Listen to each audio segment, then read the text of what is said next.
Assalamualaikum warahmatullahi wabarakatuh. Kembali kita masuk pada kuliah struktur kayu yang ketiga. Pada bagian ketiga kita membahas dasar pembebanan dan konstruksi kayu. Pembebanan pada struktur kayu ini diantaranya terdiri dari beban nominal. Beban nominal ini beban yang ditentukan di dalam pedoman perencanaan pembebanan untuk rumah dan gedung, yakni dalam peraturan KBI 1353/1987. Pembebanan beban nominal ini terdiri diantaranya beban mati, notasinya D. Beban mati ini adalah beban dari berat sendiri konstruksi permanen, kemudian berat dinding, berat lantai, atap, plafon, partisi atap, tangga, dan peralatan layan tetap.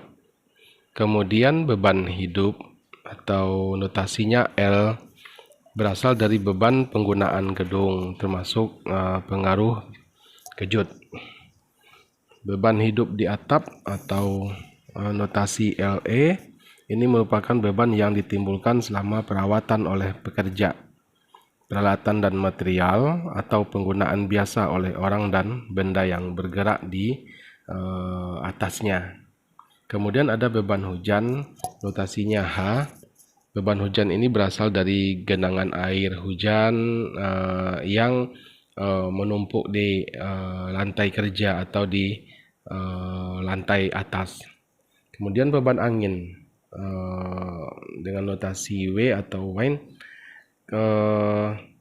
merupakan pembebanan dari beban aerodinamik, aerodinamik bangunan. Kemudian pengaruh dari adanya angin topan, badai, puyuh, tornado, dan lain-lain jika nanti diperlukan dalam perencanaan. Kemudian beban gempa. Nah, beban gempa ini beban yang cukup kompleks, ya, yang dialami oleh struktur kayu atau konstruksi kayu. Nah, untuk beban gempa ini bisa didesain berdasarkan standar SNI 03-1726 tahun 2012. Atau yang terbaru saat ini tahun 2019 sudah ada.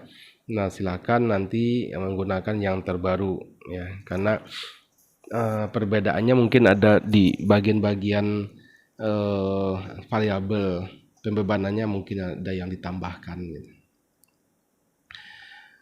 Dalam suatu komponen struktur maupun sambungan pada struktur kayu ini harus direncanakan menggunakan kombinasi pembebanan, diantaranya yang pertama 1,4D, kemudian 1,4D ditambah 1,6L ditambah 0,5 LA dan H, ya. Kemudian 1,2D ditambah 1,6 LA atau H ditambah 0,5 L atau 0,8 W. 1,2D ditambah 1,3 W ditambah 0,5 L ditambah 0,5 LA atau H. 1,2D ditambah 1,0 E ditambah 0,5 L. Kemudian 0,9 D ditambah atau kurang 1,3 W atau 1,0 E. Untuk kesamaan 3, 4, dan 5 digunakan faktor beban L, yakni 1. Untuk garasi parkir untuk daerah pertemuan dan semua daerah dengan beban hidup lebih dari 5 kPa. Pengaruh struktur akibat beban, misalnya fluida H, F, tanah, S, dan temperatur T, harus ditinjau berdasarkan faktor beban 1,3 F, 1,65 S, 1,2 P, 1,2 T. Apabila pengaruh suatu beban yang berlawanan di dalam komponen struktur ataupun sambungnya harus ditinjau gaya aksialnya, gaya geser dan momen yang mungkin berbalik arah. Nah, itu untuk kombinasi pembebanan. Nah, masuk kita ke tegangan-tegangan izin yang ada pada kayu. Ya, yang terjadi pada kayu. Ini juga berdasarkan pada PKKI 1961 atau yang sudah direvisi. Tegangan izin adalah tegangan yang telah direduksi dengan faktor keamanan sebagai faktor pengalinya. Nah, faktor keamanan jadi harus kita kalikan dengan faktor keamanannya, ya. Nah, ini untuk notasinya bisa kita lihat di sana pada layar. Kita lihat pada layar itu garis 2 menandakan sejajar, garis tegak dan horizontal itu merupakan tegak lurus pada serat gitu ya.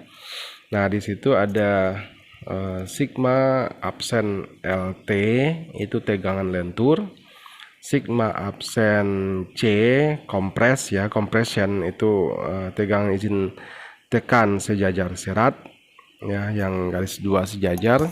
Kemudian sigma absen T-nya itu adalah tension atau tarik ya. Kemudian ada tegangan geser yang tegangan izin geser ya, yang T T yang ada bengkokan di bawahnya itu ya. Kemudian untuk misalnya untuk mutu A kelas kuat ya, kelas kuat 1, 2, 3, 4, 5 dan untuk kayu tertentu seperti kayu jati ya. Nah, ini di sini disediakan tegangan-tegangan izinnya, bisa dilihat itu di layar. Kalau misalkan mutu B misalnya, kalau ini misalkan mutu B, nah kayu mutu B itu dikalikan dengan faktor pengalinya 0,75 gitu ya. Nah, itu dikali dengan 0,75, misalnya 150 dikali 0,75 misalnya. Kemudian 100 dikali 0,75 untuk kelas kuat 2 gitu ya. Nah, tegangan izin untuk kayu yang hanya diketahui berat jenisnya ya. Tegangan izin untuk kayu yang hanya diketahui berat jenisnya ini tegangan izin lentur 170 G. Tegangan izin tarik yang sejajar sama dengan tegangan izin tekan yang sejajar itu 150 G. G itu adalah berat jenis kayu. Kemudian tegangan izin tekan yang tegak lurus 40 G.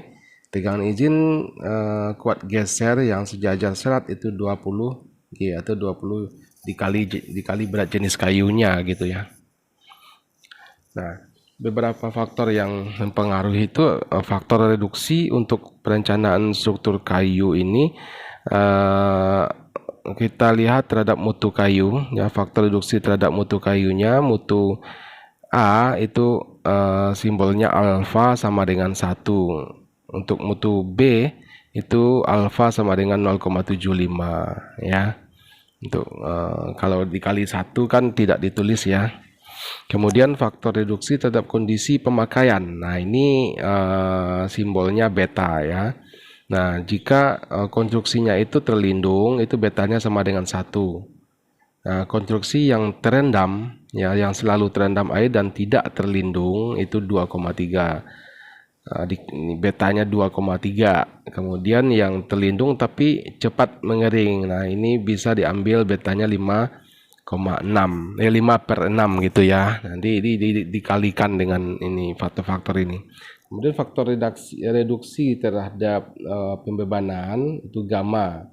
Gamma sama dengan 1, bebannya tetap. Gamma sama dengan 5/4 itu untuk beban sementara.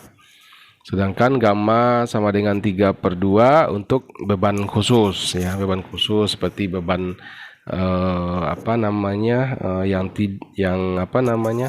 yang pokoknya ada ditambahkan beban-beban tertentu misalnya ya. Nah, kita lihat contoh soal. Nah, di sini sebuah gording ya, gording kayu. Gording ini semacam konstruksi yang ada di bagian atas kuda-kuda ya. Nah, itu mengalami beban terdistribusi 50 kg per meter. Nah, berapa beban-beban izinnya, tegangan-tegangan izinnya ini? Ya, ini kan Gording ini biasanya kan terlindungi, dia pada tertutup di bagian atas bangunan itu kan. Nah, maka di sini betanya kita ambil 1. Kemudian beban permanen tetap, berarti beban tetapnya berarti gamanya sama dengan 1. Sementara di sini berat jenisnya ini lupa ditulis di di soalnya. Nih kita ambil berat jenisnya 0,6 ya, 0,6. Nah, ini beban-beban tegangan-tegangan izinnya bisa kita tulis dari yang diketahui tadi 170 G, itu 170 kali berat jenis ya, 0,6, kemudian dikalikan dengan faktor-faktor reduksinya tadi, beta sama dengan 1, gamma kali dengan 1 gitu ya, gamma 1. Nah, kita kalikan semua sesuai dengan yang ini. Nah, sesuai dengan yang diberikan tadi ya. Nah, itu sehingga kita dapat di sini hasilnya seperti yang ada pada layar. Untuk tegangan izin lentur kita dapat 102 kg per cm bujur sangkar. Yang tegangan izin tekan yang sejajar serat sama dengan tegangan izin tarik yang sejajar serat, itu hasilnya 90 kg cm bujur sangkar. Nah, begitu juga seterusnya untuk tegangan izin tekan yang tegak lurus 24 kg, untuk tegangan gesernya itu 12 kg cm bujur sangkar. Kemudian yang kedua, nah yang kedua dari berdasarkan berdasarkan contoh soal 1 ya. Nah, kita dapatkan contoh soal 1, hasil tegangan izinnya demikian. Nah, kita ambil dari konstruksi yang soal nomor 1. Nah, jika panjang gordingnya itu 3 meter ya, 3 meter, sementara ukuran gordingnya 6/8. 6/8 artinya 6 lebar, 8 tinggi ya, sisi panjangnya ya, sisi panjang dari ukuran penampang ya, ukuran penampang gordingnya itu ditumpu pada ujung-ujungnya dengan sendi dan roll, mengalami beban terdistribusi 40 kg per meter. Lakukan pengontrolan apakah konstruksi gording itu aman.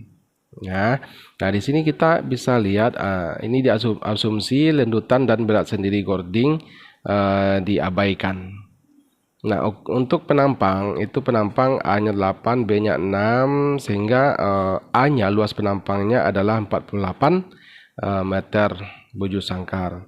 Q-nya 40 kg per meter, sehingga bisa resultannya itu adalah kalau panjangnya 3 berarti kan 120. Nah, tegangan yang terjadi di sini bahwa kita tahu bahwa tegangan tekanan yang dialami oleh konstruksi gording itu F per A. Ya, F-nya kan resultan dari gayanya tadi 40 dikali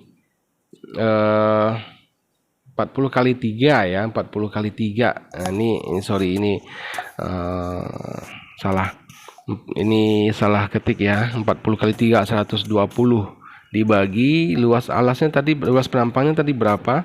8 kali 6 48, 2,5 kg per meter bujur sangkar. Kalau dijadikan kita konversi ke kilogram per cm bujur sangkar, kita dapatkan 0,025 kg per cm bujur sangkar.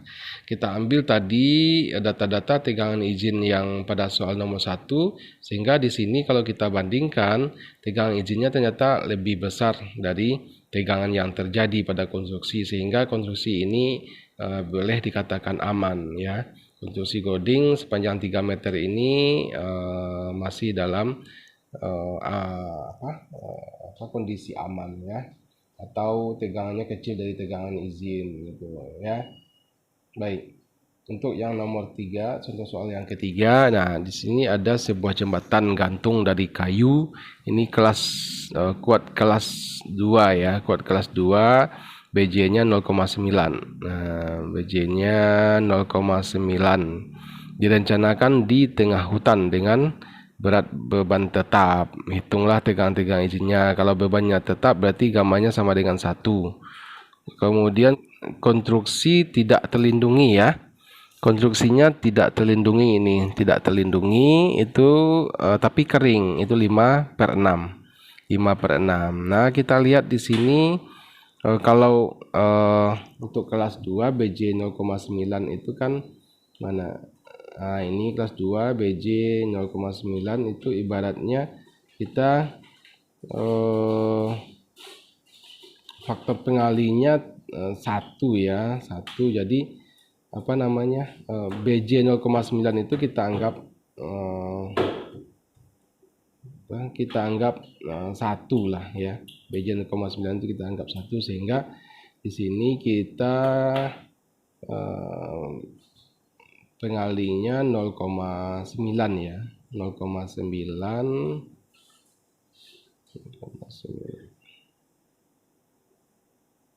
ya, 0,9 sorry, itu 0,9.